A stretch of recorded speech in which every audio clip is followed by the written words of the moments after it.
Hey everybody, it's Julie from A Beautiful Horizon, and today I am doing a live stream because this is my 200th video. I did a live stream for my 100th video, and I thought it'd be fun to do another one for my 200th video. So today I am going to do the Minimalist Homemaker tag.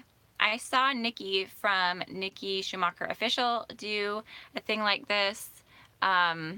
Let me see if I can see all the chats. I will put a timestamp in the comments for when this actually officially starts for those who are watching the replay.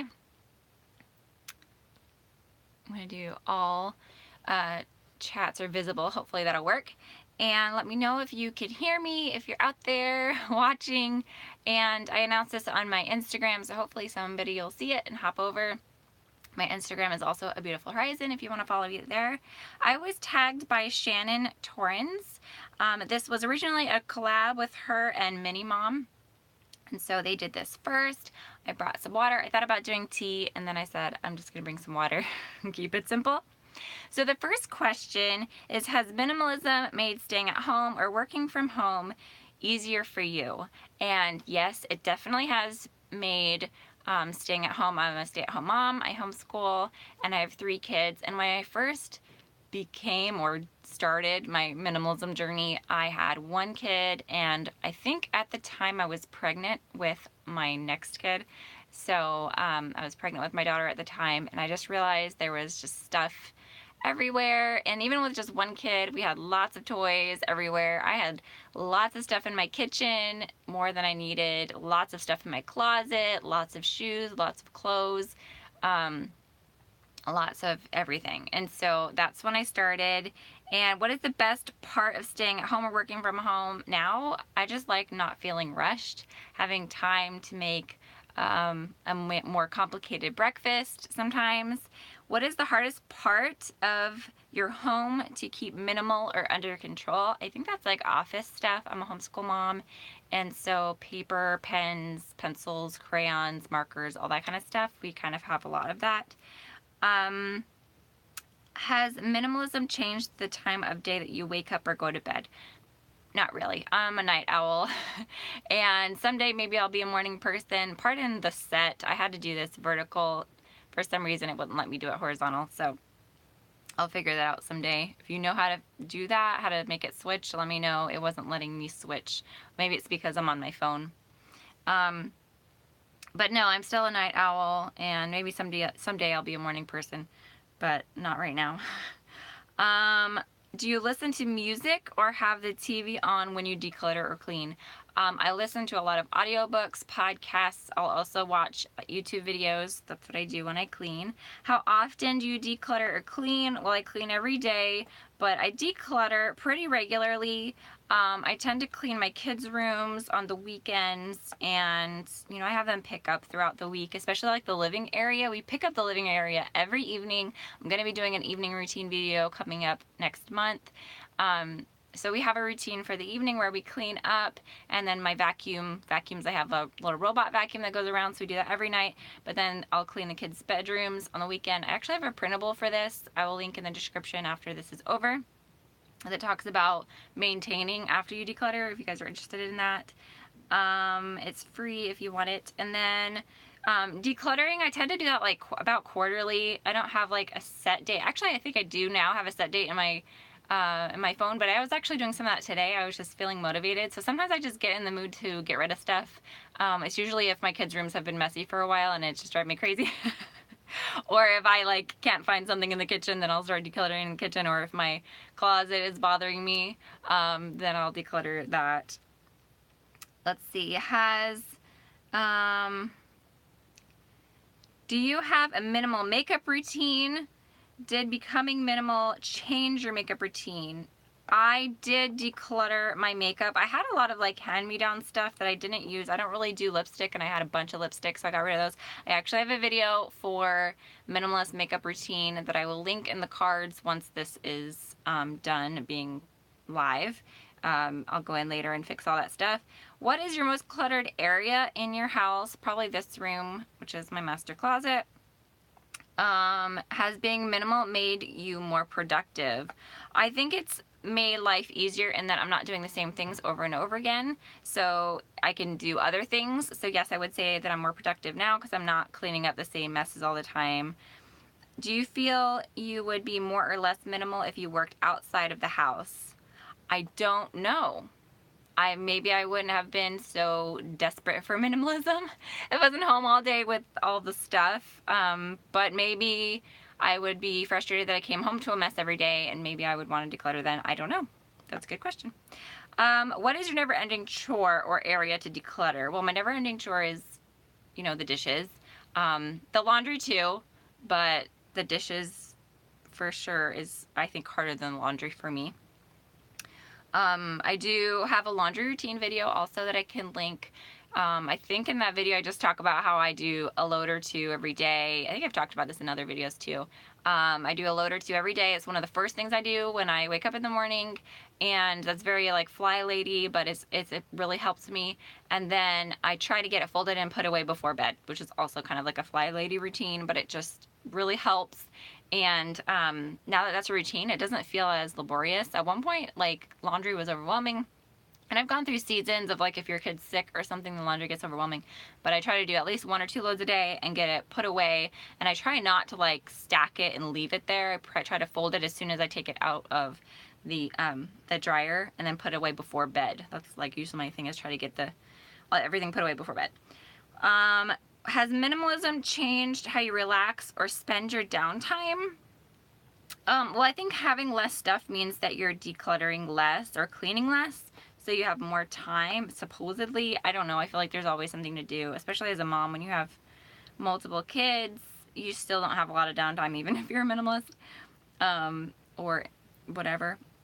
Do you think you could be minimal if your significant other is not? Does your partner help with the minimizing? My husband did go through his stuff at one point, and he got rid of a lot of stuff. He's not like a minimalist, and that's fine. He's not a big shopper either, so I think he's pretty chill. I mean, if you took like only his stuff, maybe, I don't know, you wouldn't really call him a minimalist, but he's not like a big shopper, so I think we're both kind of chill. I'm not like a super minimalist either, though. I just like to get rid of stuff that I don't use, and I'm still on that journey. I'm nowhere close to like backpacking Europe or anything. If you have kids, do they know you are minimalist? I don't really talk about the fact that we're minimalist. I don't know. I think that they know that I tell them if it's hard for you to keep your room clean, we can get rid of some things so that it's easier for you to keep your room clean. And I think they kind of appreciate that. My kids are very like imaginative, creative in their play, and I don't think it really bothers them that they don't have a ton of stuff. I think they like going to other people's houses and playing with other people's stuff, but I think they're fine with the fact that they have less that they have to clean up during the day. I think that's the selling point with them, is that it's easier to maintain your stuff and you clean less if you have less stuff to clean. So we kind of talk about it, but we don't really use the word minimalism or minimalist or anything like that, because I don't really follow it that closely, I guess. I just use the principles in my life. How do you keep clutter from entering your house? I don't buy a whole lot of stuff. For the most part, I buy groceries and clothes as needed, and I don't buy a whole lot of other things. I do think that as my kids get a little bit older, I'll want to have a little more decor in my home. Right now, minimalism and baby proofing just go really well together, and so I think as my youngest gets older, I'll probably have more, stuff hung on the walls, more maybe possibly even knickknacks, that sort of thing. I might become a little less minimalist. But I mean, they get things for their birthdays. We usually do like events for the kids, like we'll take them somewhere or do something fun as a family rather than doing birthday parties. Maybe I'm a party pooper for that. I'm just not super huge on doing birthday parties for the kids. We tend to just get together with family. So some people will think that that's me being a horrible mom, but I mean, that keeps clutter and, more stuff from coming in.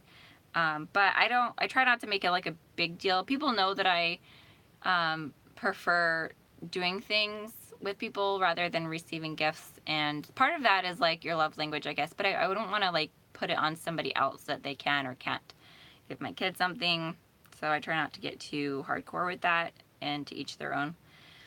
What is your favorite room in the house? Is this the most clutter-free area? I think I've answered this before in some sort of Q&A or tag video, but I think my favorite room in the house, I think what I would just say is the kitchen, because it's the place where I can make things, and it's very industrious and I feel productive there. And I just loved when I first, not that I was raised with cooking and soups and salads and bread, like all sorts of things made with bread products and everything. But I also started, when I learned how to like make yogurt or like kombucha or sauerkraut or like just things that I'd never made before from scratch for the first time, I got really excited about the fact that I could make things that I never thought I could make. And that felt very empowering to me. And I think that's kind of funny because that's not something we think of when we think of like the empowered woman. But sometimes when I'm in the kitchen and I'm like, oh man, I don't have that. What can I substitute? Or I don't have that, but I can make that and then I can use it for something else. That feels empowering to me. So I like my kitchen. What is your least favorite room in the house? Is this the most cluttered room? I think all the rooms serve their purpose, and yeah, I think it's kind of frustrating when you walk in a space and it's cluttered, but I figure it's all a process and we'll get there eventually, so I don't really worry about it too much. Do you feel that your house has a minimalist look? I think it definitely has a minimalist look right now. We redid the floors a couple months ago, and when we did that, we got rid of our couches because they were old and not in very good shape anymore, and we haven't replaced them yet. So currently my house is very, very minimalist looking, but we intend to get a nice rug and get a couple of couches and that sort of thing and make it more homey. So yes, right now it looks pretty minimalist, but I intend for that to change in the coming months, and I mean it'll still look, I guess, kind of minimalist because I really like that aesthetic, but it won't look as bare as it does right now. So does your house feel calmer because of minimalism? Yes, I definitely feel more calm, and I feel like my house, I guess I feel more calm when there isn't things all over every surface. If you follow me on Instagram, you see like pictures of my kitchen. It's very bare. I keep my kombucha and my coffee maker, which I actually didn't keep my coffee maker out, but I've been using that more lately. And then like a utensil jar. And that's like all I keep on my counters besides like the soap and stuff by my sink. And I just prefer it that way. Some people are going to think that it looks like a hospital or a museum or something, but that's how I like it. And I feel like my mind is less cluttered when my space is less cluttered, and it's just, you know, everybody's gonna have their personal preference on how much they like on their counters and that sort of thing, but I feel like it makes me more calm when there's less stuff. How long have you been living or thinking like a minimalist? Well, about 5 years. I think that's when I kind of first started. I had a goal of getting rid of 1,000 things, and I was like counting every single thing. And it's funny because as I went, like sometimes I would count one thing as like the whole box of whatever I got rid of, or sometimes I would like count like, okay, I got rid of this many pieces of paper and I would count that. But yeah, I got to 1,000 things, and then I just kept going, and I don't really count at all anymore, and I still have plenty of stuff. I don't even know if you could categorize me as a minimalist, but I do believe in that like mindset of less is more, and keeping the things that you treasure or you use or mean something to you, or things that you need, and getting rid of the other things. And I'm still working on that, but it was about 5 years ago that I started. So that's my story. That's all I have to say. Thanks for watching this video. If you liked it, give it a thumbs up, subscribe if you want to see more from me. I have a video posting tomorrow morning about, it's actually a gift swap with some homeschool mamas. I talk about homeschooling, intentional living, and homemaking, and I would love to see you back here soon. And now I got to figure out how to close this out. I think you press the X up there. So I'll see y'all later. Bye.